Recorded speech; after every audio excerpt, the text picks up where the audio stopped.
Question number 28 कहता है कि 14 सेंटीमीटर व्यास वाले अर्धगोले का कुल पृष्ठीय क्षेत्रफल कितना होगा। तो डी बराबर दिया है, डी बराबर 2r होता है और 2r बराबर दिया है 14।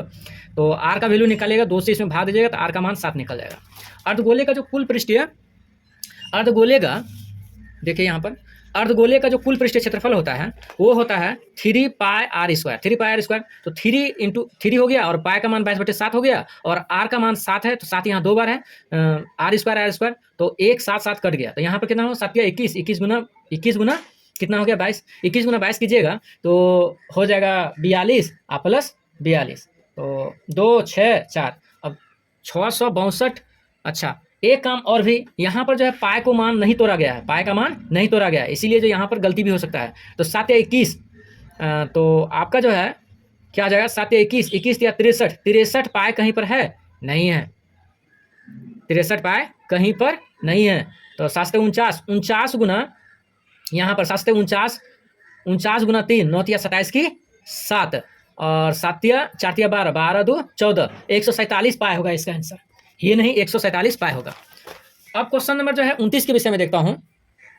एक शंकु का आयतन 1570 सेंटीमीटर होल क्यू है और इसके आधार का क्षेत्रफल 314 सेंटीमीटर स्क्वायर है और ये शंकु बनाए, शंकु का आधार का जो क्षेत्रफल 314 सेंटीमीटर होल क्यू है और यहाँ पर जो है वॉल्यूम जो है 1570 सेंटीमीटर क्यू है। ठीक है, तो v बराबर आप सूत्र जानते हैं, v बराबर आप सूत्र जानते हो 1/3 पाई आर स्क्वायर एच। तो v बराबर 1/3 और पाई आर स्क्वायर यानी बेस एरिया ऑफ कोन 314 और h का h तो h ही रहेगा और v का मान 1570। तो 314 का जो है 5000 पर हो गए तो आपको मिलेगा 1570, तो ये कट जाएगा 5000, कोना को डायगोनली मल्टीप्लिकेशन करोगे 5 × 3 तो 15 मिल जाएगा, तो हो गया h का मान 50।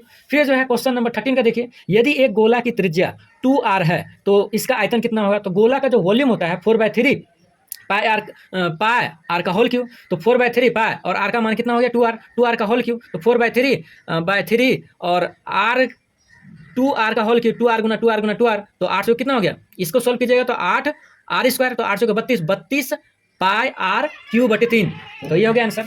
एक क्वेश्चन जो पीछे में छूट गया था दोस्तों उसके विषय में, क्वेश्चन नंबर 14 है, एक बारंबारता बंटन के माध्यिका और बहुलक क्रमशः जो है 48.64 एवं 64.52 है, तो इसका जो है माध्य होगा, इसका माध्य कितना होगा। तो माध्य बराबर इसका सूत्र होता है बहुलक बराबर 3 गुना माध्यिका माइनस 2 गुना माध्य। अब इस फॉर्मूला पर बैठाइएगा तो माध्य बराबर होगा 3 गुना माध्यिका माइनस बहुलक अब बटे 2। तो इस फॉर्मूला पर सॉल्व कीजिएगा तो आपका आ जाएगा 49.70। तो ये हो जाएगा दोस्तों। थैंक यू, जय हिंद, जय भारत। जो भी वीडियो देख रहे हैं सभी को जो है कमेंट, लाइक, शेयर, सब्सक्राइब करें। सभी दोस्तों को वंदे मातरम।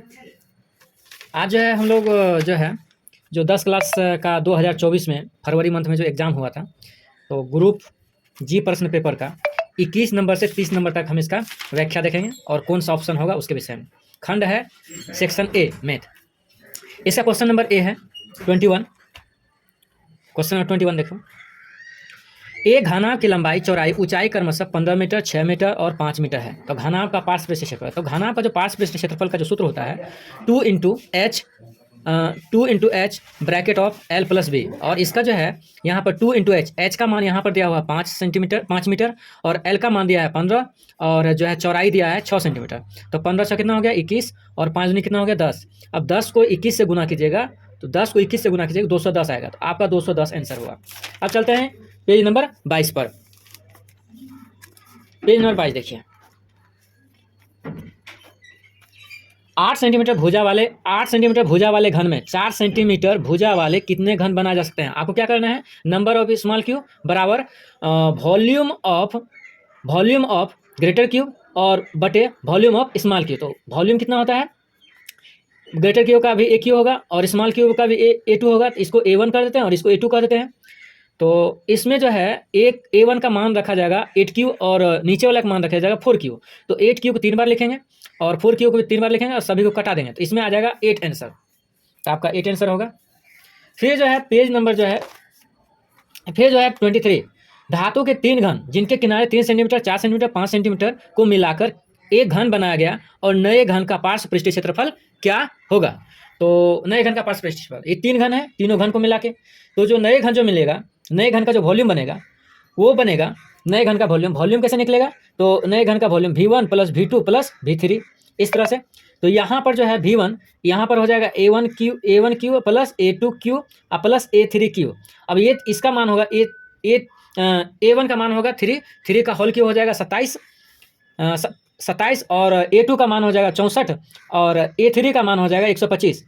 तो आप इसमें जो सबसे जोड़िए तो हो जाएगा 27 64 प्लस 125। इस सबको जोड़िएगा आप, 7 5 12 12 5 17 7 4 11 11 5 16 तो 216 आएगा।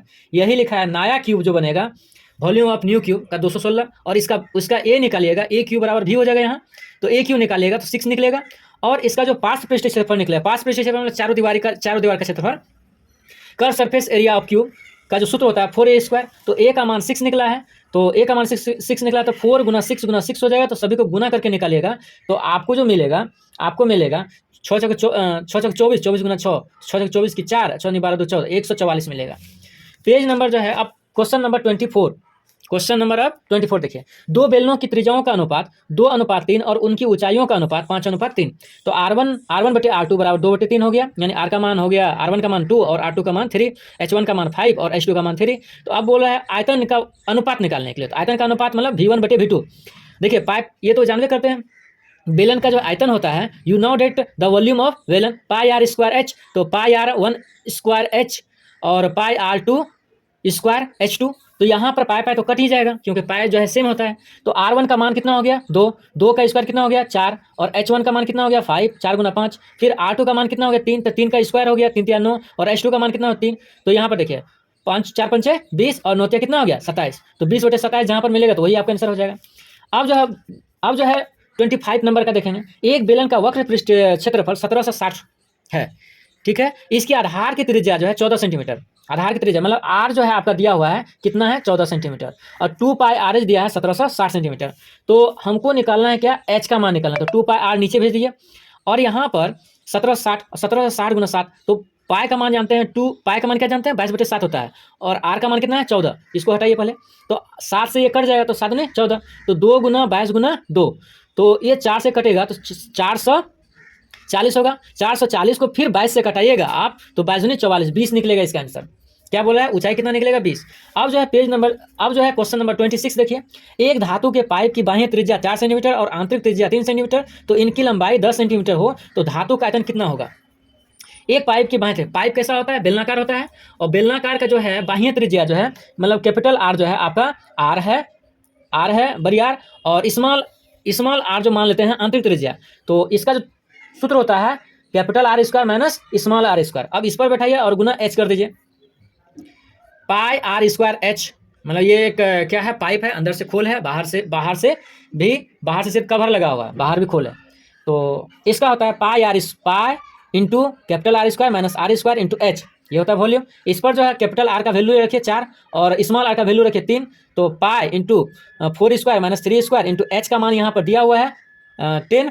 तो आप इसको सॉल्यूशन कीजिएगा, पाई का मान 22/7 रखिएगा। तो ये देखिए 7 7 कट गया और यहाँ पर कितना बचा 22 और 16 में से 9 गया, कितना बचा 7 7 कट गया। तो यहाँ पर 22 गुना 10 कितना हो गया 220। क्वेश्चन नंबर 27 पर चलते हैं। यदि किसी शंकु की आधार की त्रिज्या r है, उसकी तिर्यक ऊंचाई l है, तो शंकु का वक्र क्षेत्रफल। तो ये सीधे आपसे क्या पूछ रहा है, सीधे आपसे क्या पूछ रहा है कि सूत्र पूछ रहा है। तो पाई आर एल होता है, तो बी नंबर हो जाएगा आंसर।